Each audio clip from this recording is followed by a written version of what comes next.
Chapter 6ல வந்து நம்ம CSS positioning, CSS floating, CSS align, CSS combinators அப்படின்றத பார்க்க போகிறோம். அதாவது CSS பொசிஷனிங் அப்படின்னு என்னென்னா, நம்ம பழைய எக்ஸசைஸில் பார்த்த மாதிரியே அந்த பொசிஷனிங்னா வந்துட்டு எப்படி ஒரு எலிமெண்ட்டை பொசிஷன் பண்ணி வைக்க போகிறோம். அதாவது வந்துட்டு பொசிஷன் வந்து சென்டராக வைக்க போகிறோமா, இல்லை ரைட் இல்லைன்னா டாப்பில் வைக்க போகிறோமா, அதான் வந்து பொசிஷனிங். ஸோ இதில் வந்துட்டு 4 டைப்ஸ் வரும். தென் வந்துட்டு CSS ஃப்ளோட்டிங் அப்படின்னா வந்துட்டு floating left, floating right, float centre, அதாவது வந்துட்டு டெக்ஸ்ட் எப்படி நம்ம அலைன் பண்ணி வைக்கிறோம் அப்படிங்கிறது. தென் CSS அலைன்மெண்ட் எதுக்கு அப்படின்னு பார்த்தோம்னா, பர்டிகுலராக டெக்ஸ்ட் எலிமெண்ட்டை மட்டும் அலைன் பண்ணி வைக்கிறதுக்காக. அதாவது text align centre, text align right, left அந்த மாதிரி. தென் CSS காம்பினேட்டர் அப்படிங்கிறது என்னென்னா, 2 எலிமெண்ட்டுக்கும் இருக்கிற ஒரு ரிலேஷன்ஷிப்பை மென்ஷன் பண்ணுறது. அதாவது வந்துட்டு ஒரு டிவிஷனில் வந்துட்டு நிறையா சப் எலிமெண்ட்ஸ் இருந்துச்சுன்னா அதில் ஒரே ஒரு எலிமெண்ட்டை மட்டும்தான் நம்ம வந்து சேஞ்ச் பண்ண போகிறோம் டாம் யூஸ் பண்ணி அப்படின்னா. ஸோ இதுக்காக அந்த காம்பினேட்டர்ஸ் யூஸ் பண்ணுவோம். ஸோ இந்த காம்பினேட்டர்ஸில் பார்த்தோம்னா வந்து சில சிம்பிள்ஸ்லாம் யூஸ் பண்ணுவோம். அதாவது வந்து கிரேட்டர் தன், லெஸ் தன் அப்படிங்கிற சிம்பிள்ஸ்லாம் யூஸ் பண்ணுவோம். ஸோ இது எப்படி நம்ம ஒர்க் பண்ணுறோம் அப்படிங்கிறத ஃபியூச்சர் எக்ஸாம்பிள்ஸ் நம்ம பார்க்கலாம். ஃபர்ஸ்ட் வந்து CSS பொசிஷனிங் பற்றி நம்ம பார்த்துருவோம். ஸோ ஃபர்ஸ்ட் இந்த பேடிங் டெமோ அப்படிங்கிற இந்த டிவிஷனோட ஃபர்ஸ்ட் பொசிஷன் எப்படின்னு பார்க்கலாம். ஸோ பொசிஷன் ஃபிக்ஸ் அப்படின்னு கொடுத்தோம்னா, இதை வந்து ஃபிக்ஸ் கொடுத்ததுக்கப்புறம் அந்த பொசிஷனில் இது ஃபிக்ஸ் ஆனதுக்கப்புறம் நம்மளால் மார்ஜின் லெஃப்ட்டோ இல்லை பேடிங் லெஃப்ட் ரைட்டுங்க மாதிரி எந்த ஒரு அலைன்மெண்ட்டையுமே பண்ண முடியாது. ஸோ இதோட அவுட்புட் எப்படி வருதுங்கிறத பார்ப்போம். ஸோ நம்ம பேஜ் ரிஃப்ரெஷ் பண்ணவொடனே ஸோ பொசிஷன் ஃபிக்ஸ்னு கொடுத்ததுனால இந்த இடத்துல ஃபிக்ஸ் ஆகிடுச்சு. ஸோ இதுக்கப்புறம் வந்து நம்ம மார்ஜின் லெஃப்ட் ரைட் எது கொடுத்தாலுமே, எல்லா பேடிங் எது கொடுத்தாலுமே அது வந்து நமக்கு ஒர்க் ஆகாது. ஸோ இதுதான் வந்து பொசிஷன் ஃபிக்ஸ்டு. அதாவது வந்து பொசிஷனில் வந்து first method fixed positioning. So இது வந்துட்டு ஃபிக்ஸ் பண்ணி வச்சிடும், எந்த இதுவுமே சேஞ்ச் பண்ண முடியாது. ஸோ நெக்ஸ்ட் பொசிஷன் மெத்தட் பார்க்கலாம். ஸோ நெக்ஸ்ட் பொசிஷன் மெத்தட் வந்துட்டு ஸ்டாட்டிக் அப்படின்னா வந்துட்டு இது டிஃபால்ட்டாக வந்துட்டு ஸ்டாட்டிக்காக இடத்துல நிற்க வச்சிடும். ஸோ எதை சேஞ்ச் பண்ணாலுமே வந்துட்டு இது மட்டும்தான் சேஞ்ச் ஆகுமே தவிர மற்ற பக்கத்தில் இருக்க எலிமெண்ட்ஸை வந்து இது அஃபெக்ட் பண்ணாது. ஸோ இதான் வந்து ஸ்டாட்டிக் பொசிஷனிங் அப்படின்னு சொல்லுவோம். ஸோ இதோட அவுட்புட் இப்போ பார்க்கலாம். ஸோ ஸ்டாட்டிக் அப்படின்னு கொடுத்தோன்னே அதோட அலைன்மெண்ட் வந்து பாட்டம் வந்து கொஞ்சம் மேலே ஏறி இருக்கு. ஏன்னா வந்துட்டு இது மற்ற எலிமெண்ட் வந்து அஃபெக்ட் பண்ணல. அதாவது வந்து அந்த லிஸ்ட் எலிமெண்ட் அஃபெக்ட் பண்ணாமல் அந்த எலிமெண்ட் பேக்ரவுண்ட் டிவிஷன் எலிமெண்ட் மட்டும் வந்து நமக்கு பேடிங்கில் வந்துட்டு ஸ்டாட்டிக் ஆகிடுது. ஸோ அதான் வந்து லிஸ்ட் எலிமெண்ட்டை வந்து அலைன் பண்ணாமல் இந்த பொசிஷனிங்கில் வந்துட்டு ஸ்டாட்டிக் எலிமெண்ட் வந்து அப்ளை ஆகிருக்குது. ஸோ இதே மாதிரி நெக்ஸ்ட்டு வந்து ரிலேட்டிவ் பொசிஷனிங் பார்க்கலாம். ரிலேட்டிவ் பொசிஷனிங் எதுக்குன்னா வந்துட்டு மற்ற எந்த ஒரு எலிமெண்ட்டுமே அலைன் பண்ணாமல் அதோட ஓவர்லேயில் வந்துட்டு மற்ற எலிமெண்ட் மேலே எந்த டிஸ்டர்பன்ஸும் இல்லாமல் வந்து நம்ம செலக்ட் பண்ணுற எலிமெண்ட் வந்து சேஞ்ச் ஆகிறது. அதுதான் வந்து ரிலேட்டிவ் பொசிஷனிங் அப்படின்னு சொல்லுவோம். ஸோ அதோட அவுட்புட்டை இப்போ வந்து நம்ம பார்க்கலாம். ஸோ பொசிஷன் வந்து ரிலேட்டிவ் அப்படின்னு கொடுத்தாச்சு. ஸோ இதோட அவுட்புட் எப்படி வருதுங்கிறத இப்போ பார்ப்போம். ஸோ நம்ம பேஜை ரிஃப்ரெஷ் பண்ணியாச்சு.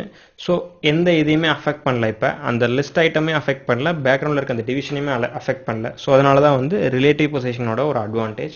ஸோ நெக்ஸ்ட் வந்துட்டு அப்சல்யூட் பொசிஷனிங் அப்படிங்கிறத பார்ப்போம். அப்சல்யூட் பொசிஷனிங் அப்படின்னு என்னென்னா, இது வந்து அப்சல்யூட்டாக ஒரு இடத்துல ஃபிக்ஸ் ஆகிக்கும். நம்ம என்ன சேஞ்சஸ் கொடுத்தாலும் வந்து எப்போவுமே சேஞ்ச் ஆகாது, எந்த மார்ஜின் எதுவுமே இருக்காது. இது வந்து ஃபிக்ஸ்டை விட ஒரு அட்வான்ஸ்டு. அதாவது ஃபிக்ஸ்டில் கூட பர்டிகுலர் இடத்துல வந்து ஃபிக்ஸ் ஆகி நிற்கும். பட் அப்சல்யூட் பார்த்தோம்னா எப்போவுமே ஃபிக்ஸ் ஆகி நிற்காது. ஸோ இப்போ அதோட அவுட்புட் எப்படின்றத பார்ப்போம். ஸோ பொசிஷனிங் அப்சல்யூட் கொடுத்தாச்சு. இப்போ இதோட அவுட்புட் நம்ம பார்க்கலாம். ஸோ அப்சல்யூட்டாக எந்த சேஞ்சஸுமே இல்லை. இப்போ இன்ஸ்பெக்ட் எலிமெண்ட்டில் போயிட்டு இதோட பொசிஷன் எப்படி இருக்குன்றதை பார்க்கலாம். அதாவது பேடிங் டெமோட ஒரிஜினல் பொசிஷன் பார்த்தோன்னா இது ஹோவர் பண்ணுறப்ப ஃபுல்லாக கிடைக்காது. இதுதான் ஒரிஜினல் பொசிஷன். ஸோ நம்ம அப்சல்யூட் கொடுத்ததுனால அது வந்து எந்த இடத்துல ஃபிக்ஸ் ஆகிருக்கோ அதே இடத்துல தான் ஃபிக்ஸ் ஆகிடுக்குது. இப்போ வந்து நம்ம எந்த மார்ஜின் எது கொடுத்தாலுமே வந்துட்டு நம்ம கரெக்டாக அலைன் ஆகாது. எதனாலனா நம்ம வந்து அப்சல்யூட் பொசிஷன் அப்படிங்கிற ஒரு பொசிஷனிங் மெத்தட் யூஸ் பண்ணதுனால. ஸோ இது அப்சல்யூட் மெத்தட் எப்போ கொடுப்போம்னா, இது வந்து ஒரு எலிமெண்ட் வந்து இன்னொரு எலிமெண்ட் வந்து ஓவர்லேப் பண்ணணும் அப்படிங்கிறதுக்காக தான் இதை கொடுப்போம். ஸோ அதனால தான் வந்துட்டு அப்சல்யூட் பொசிஷனிங் கொடுக்குறோம். ஸோ நெக்ஸ்ட்டு வந்துட்டு ஃப்ளோட்டிங் பார்க்கலாம். அதாவது CSS ஃப்ளோட்டிங் அப்படின்னா ஆல்ரெடி நம்ம பார்த்த மாதிரியே ஃப்ளோட், ரைட், லெஃப்ட் அது எல்லாமே தான். ஸோ இந்த CSS ஃப்ளோட்டிங்கான எக்ஸாம்பிள்ஸ் இப்போ எப்படின்றத பார்ப்போம். ஸோ இந்த இடத்துல இந்த பேடிங் டெமோவில் இப்போ வந்து ஏதாவது ஒரு டெக்ஸ்ட் நம்ம இன்சர்ட் பண்ணுவோம். It is a floating example அப்படின்னு மென்ஷன் பண்ணியிருக்கோம். ஸோ இப்போ இதோட அவுட்புட் எப்படி வருதுன்றதை பார்க்கலாம். ஸோ நம்ம பேஜ் ரிஃப்ரெஷ் பண்ணியாச்சு. So it is a floating example அப்படின்னு வந்திருக்கு. ஸோ இது எப்படி நம்ம ஃப்ளோட் பண்ண போகிறோம் அப்படிங்கிறத பார்க்கலாம். ஸோ பேடிங் டெமோ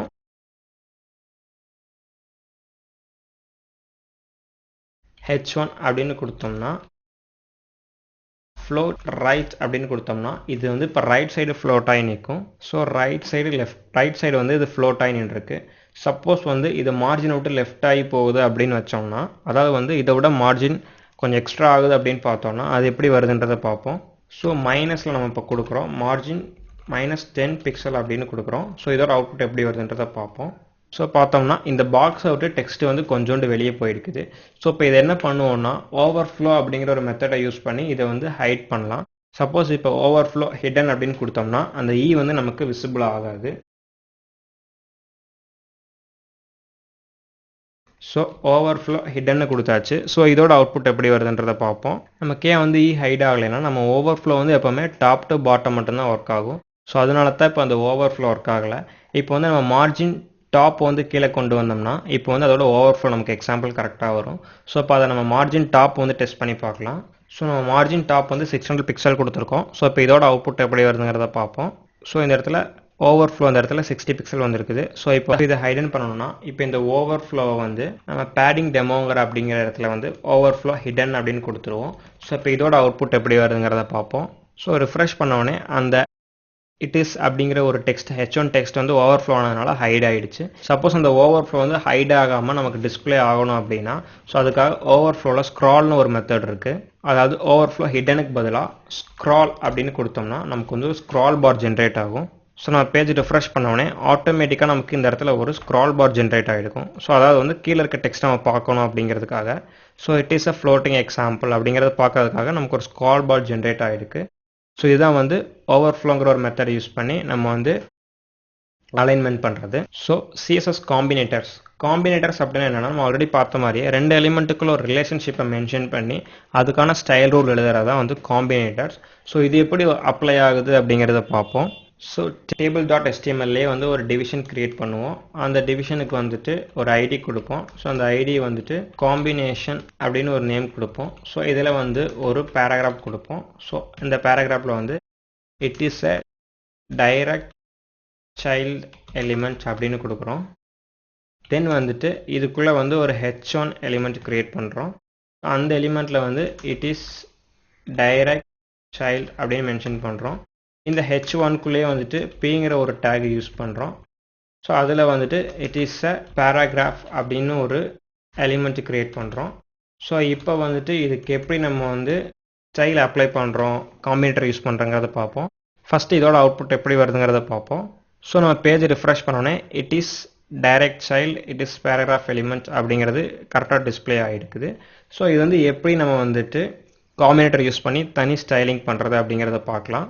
ஸோ style1.cssல வந்துட்டு காம்பினேஷன் அப்படிங்கிற ஒரு ஐடியில் இருக்க H1 அப்படிங்கிறத வந்துட்டு எப்படி வந்து நம்ம சேஞ்ச் பண்ணுறதுங்கிறத பார்க்கலாம். ஸோ வந்து ஃபாண்ட் சைஸ் 10 பிக்சல் அப்படின்னு நம்ம கொடுத்துருக்கோம். ஸோ இதோட அவுட்புட் எப்படி வருதுங்கிறத பார்க்கலாம். ஸோ இதை நம்ம ரிஃப்ரெஷ் பண்ணிட்டோம். ஸோ ரிஃப்ரெஷ் பண்ணோடனே அந்த ரெண்டு ஃபாண்ட் சைஸும் வந்து சின்னதாகிடுச்சு.